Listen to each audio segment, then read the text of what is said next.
Kegiatan olahraga yang masih dilakukan dan banyak peminatnya di tengah virus corona ialah bersepeda.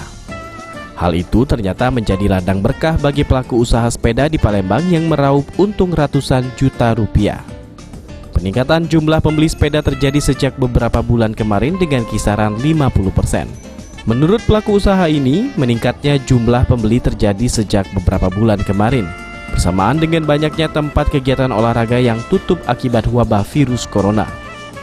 Akibatnya, banyak masyarakat yang beralih untuk bersepeda. Setidaknya ada 40 unit jenis sepeda yang terjual setiap harinya, seperti sepeda lipat dan MTB.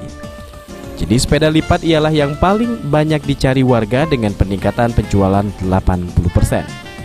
Peningkatan sih ada sih, awal-awal corona sempat sepi, tapi setelah lebaran ya, tiba-tiba peningkatan pasaran sepeda naik banget sih.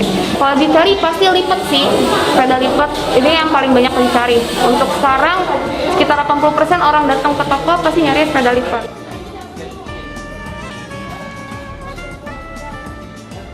Ade Sunandar, PAL TV.